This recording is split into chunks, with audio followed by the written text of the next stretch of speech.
はい、今日は、SSL の新製品発表会の方に、来ております。SSL のジェームス・モトレーさんの方に、インタビューの方を行っていきたいと思います。Please introduce yourself. My name is Jim Motley, and I am Head of Business for Workstation Partner Products at Solid State Logic. And this means that all product development, all sales, and all marketing is all my fault. Thank you. At first, you have a Lego block concept. Mm-hmm. It's in SSL products. Mm. So, shortly talk about how about the Lego block concept? Mm-hmm. Well, in its simplest form, the only Lego blocks you need are a microphone, a preamp, and a converter. Everything else can be done in the computer. But we think it is important to give engineers and producers the choice of what tools they use to work with. So the best explanation of the Lego block concept is to imagine me with a big chainsaw cutting a mixing desk into small pieces. Not everyone needs everything that is on the mixing desk. So SSL tries to provide blocks of processing that engineers and producers can choose which is the most important to them. We started our Lego block idea 8 years ago now when we launched the X-Rack, and in that time we have released 13 different modular blocks for the X-Rack format and 3 for the VPR format. We would like to think that everyone will have everything in their studio from SSL. But we know that people like different sounds and different tones. So the modern hybrid studio is about putting blocks together in the way that the individual engineer chooses to work. And still make a big console, and your console growing a hybrid system. So how about a fader? It's a very point of your product, I think. So introduce a fader. Mm-hmm. Well, we started along this road with the Matrix, where we had MIDI automation of the analog faders. And customers were telling us that it was more convenient if they could work on their laptop at home and program automation, and then take the laptop to the studio and have the desk follow what they have made in their computer. So in the AWS 948, we launched a fader. And there are 2 ways that we see customers using it. One is to put individual tracks with a pre-fader output, and then they can use exactly the same automation as they wrote in their couch or on the bus. The other way is to put dedicated tracks in your DAW for a fader and treat it as stem groups. We find that different customers use a fader in different ways, but all tell us that it gives them the convenience of working with their computer, but the big sound of working with a desk. It's also very important for recall when you look at other summing units. They either have a fixed gain, which means you simply stem from your computer, or they have a variable gain that you have to reset every time you recall a mix. Having a fader in AWS and Duality, and of course now Sigma, it allows the user complete recall of all analog levels. And we see this as a very important technology that we would like to bring to all of our mixing desks. Thank you.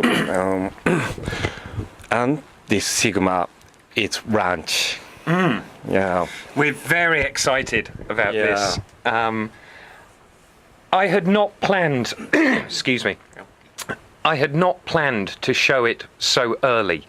We were thinking it would be later in the year. But about 3 weeks ago, I started audio testing. and it sounded so good.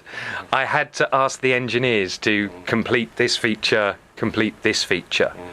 As I said, not everybody needs a big mixing desk, but they would love the sound of the big mixing desk.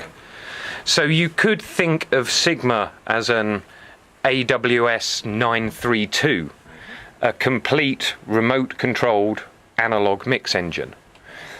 We then also thought, what does the producer need? What does the creator need from a mixing desk? So we added a monitor section. We added control from iPad or workstation surface, and a talkback input that so many people tell us is important. You could use Sigma as an automation system for a different console, because it has direct outputs on every channel. So plug into the insert points and automate an older console, much like the old Mackie or Behringer systems from 15 years ago, but hopefully better sounding. We are about to start our product validation period, and we have 10 big producers, I have to keep secret, who will be using Sigma over the next 6 weeks before we decide we are happy and it's finished. So before your customers get a chance to play with it, Sigma will have already mixed some records, and we're very proud to launch Sigma. Thank you. I think Sigma is a final Lego block piece, I think. How about for you? Oh, there will always be more pieces. I think we have a very good platform now. We have a choice of sound with the black modules and the silver modules. For me personally, I like the silver compressors, but the black EQs. So I have my own Lego console. I think the difference with Sigma is the way it can be controlled from a computer. And so many customers tell us about recall, about fast workflow. And with Sigma, we start to think about the next generation of Lego blocks. With an analog product, it can last forever. If you buy good quality, you never need to change. But as workflow changes, you want to keep the sound, but change your workflow. So the control super analog range, we hope, will be the next stage of blocks. Thank you. By the way, one more your new product, G-Comp. Some introduce about this product. Well, everyone asked us to do it. Everyone know this one. Yeah, especially in the USA, the VPR format is very popular. It is 40 years old, the format. So it seems very strange it only becomes popular in the last 4 or 5 years.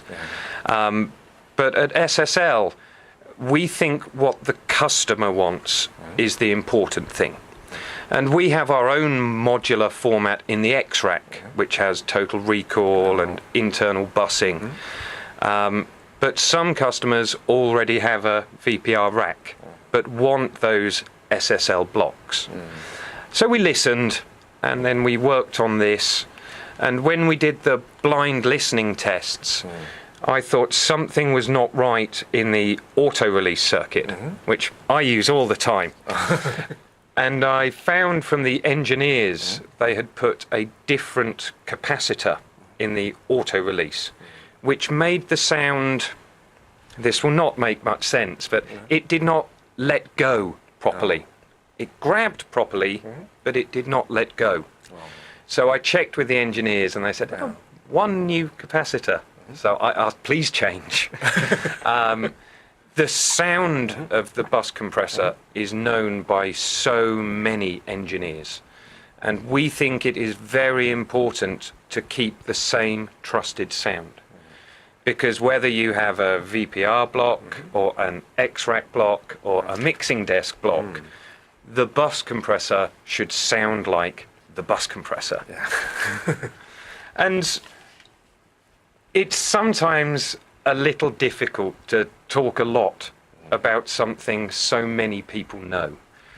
But the important thing to me is it sounds the same. Yeah. So whichever block the customer chooses, their workflow gets the sound.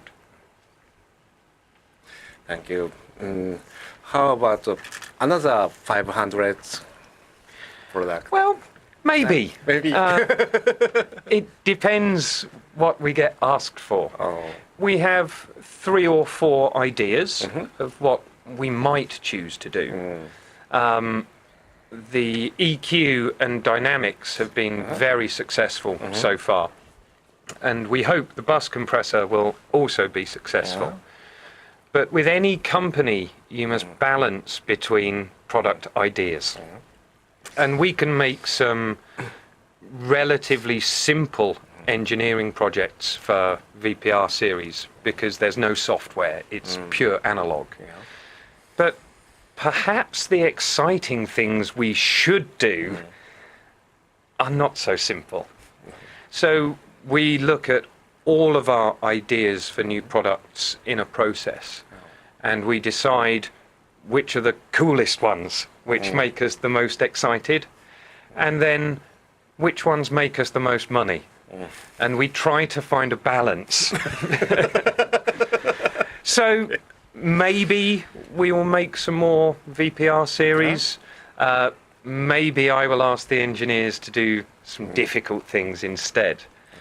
But if we get asked, we always try to listen to the customer. Our customer want super analog mic preamps. Can't How do about? Can't do it. The slew rate, the speed the circuit responds in super analog needs a very fast power supply. The super analog mic pre always captures the first very small sounds. So with an acoustic instrument or a beautiful room, you need a lot of charge very quickly. And unfortunately, the VPR format does not quite provide this. So I would love to answer your customers and say yes, but unfortunately, to get that fast SSL mic preamp, it needs something like an X-Rack or a mixing desk with a beefier power supply. Okay, I see. Message for Rockon customer from SSL. Well, first, thank you very much. It is always a pleasure to come to Japan and meet with customers and dealers. We hope that SSL make products that excite you. We hope to always deliver the SSL sound, but we want to do it in the way that you want to work. I think for a producer or a mixer today, you have 2 challenges. First challenge is my workflow. How do I need to work? What must my equipment do? Second challenge is my sound. How do I define my tone? And my customers hire me because of that. So SSL looks forwards to bringing Rock-On customers more products that hopefully will match together your sound and your workflow. Thank you very much. Thank you. Thank you everyone from Rock-On. Bye-bye.